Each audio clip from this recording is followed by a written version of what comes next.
do you think, Dan? Kareem, whoever?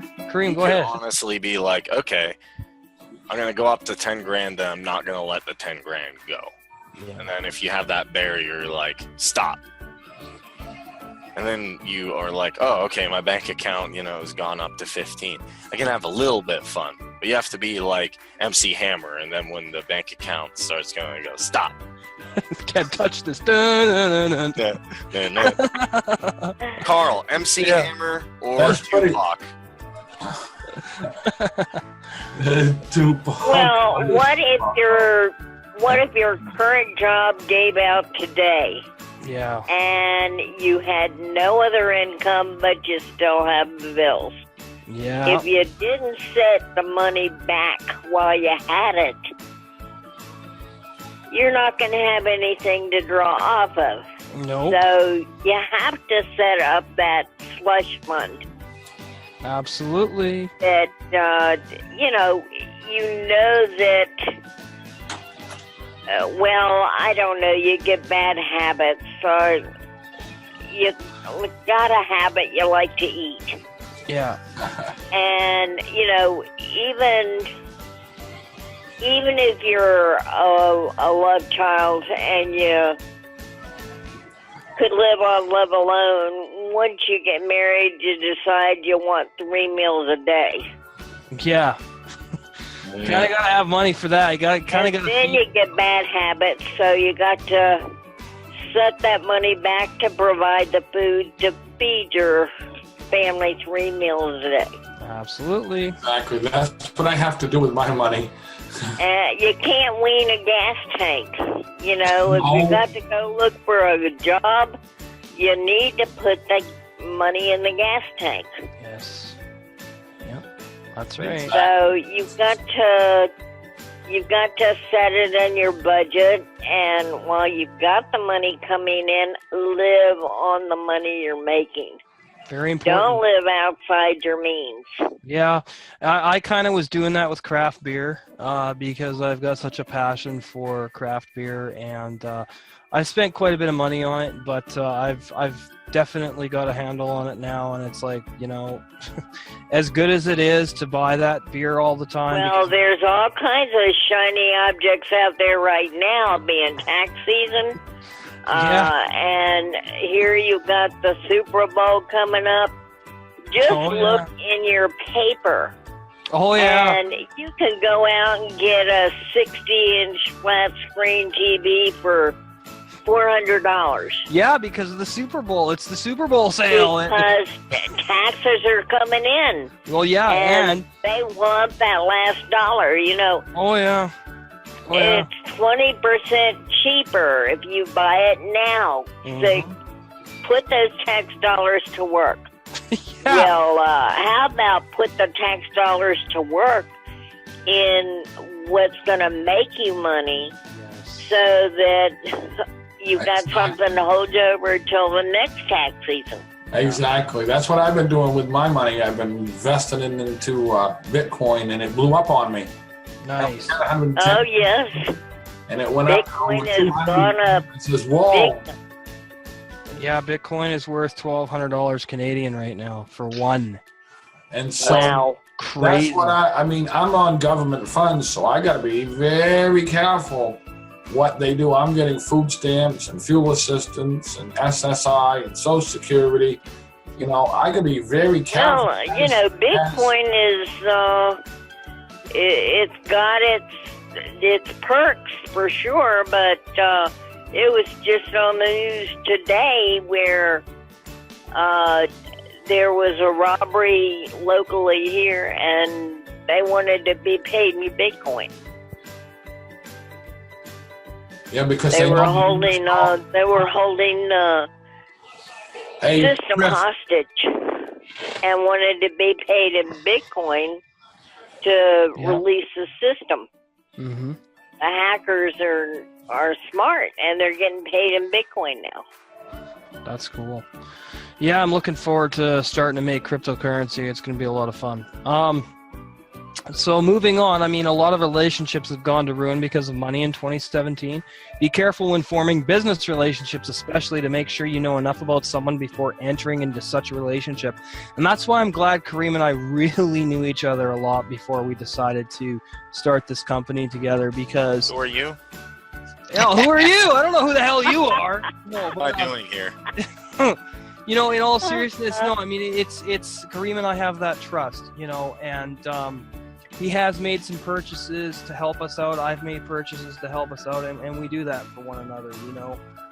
For example, I'm going to be buying a bunch of templates for our video production software.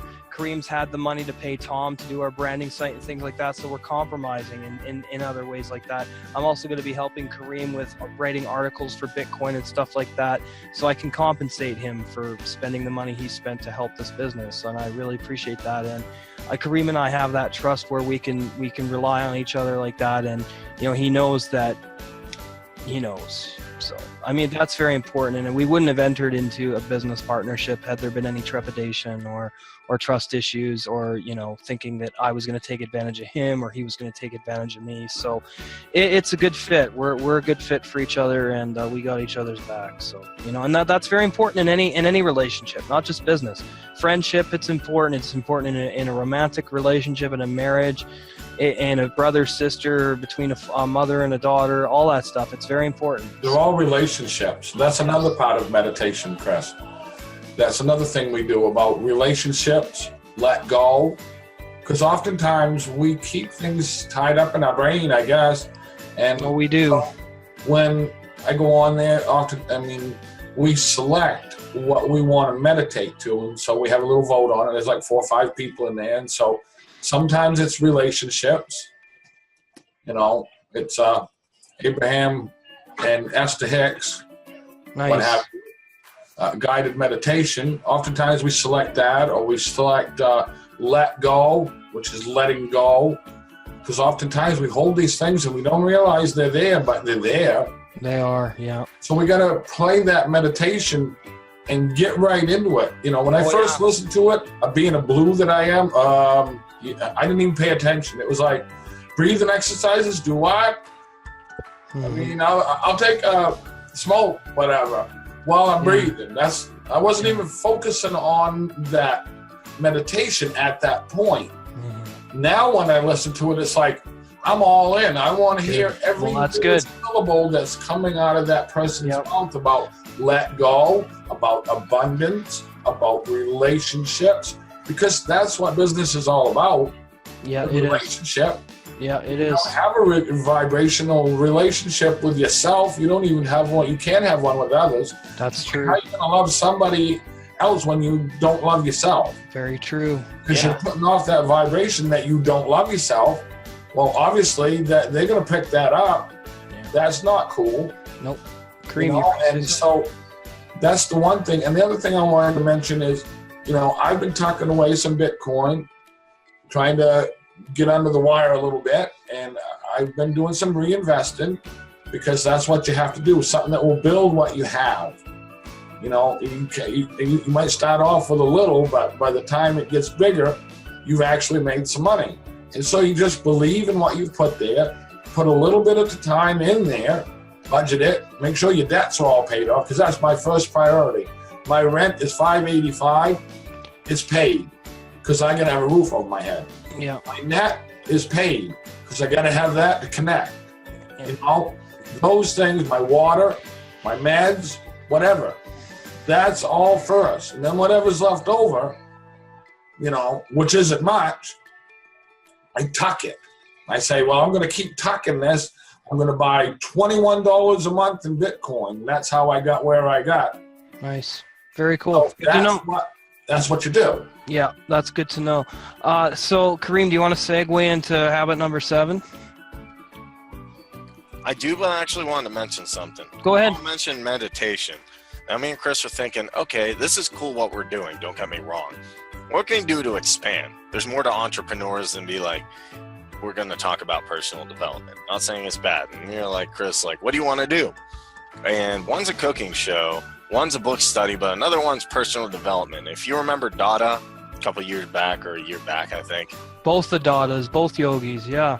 Yeah, we're going to do a meditation session with them. Just bringing that up there.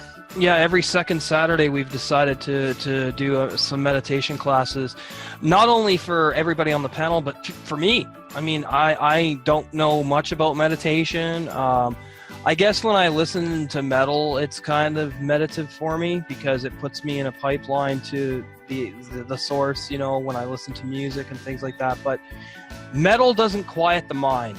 Okay, let's be honest. That doesn't. No, it doesn't. It can rile the mind, but it doesn't. Well, for me, it actually soothes the savage beast within. Let me just say that. Well, yeah. Well, you know, I listen to rock, but that's an altogether different category than getting into a guided meditation. Yeah, no. But the thing is, you've got to get into it, Chris. You can't sit there and not feel them vibrations as they're vibrating, because if you're not going to feel that vibration, you're not going to get nothing out of it. Because I went through 6 months of just saying, I'll never feel nothing. And then all of a sudden I said, you know what, I think I'm going to get into this. Yeah. And then I got into it, and now I'm vibrating at a whole different power pack.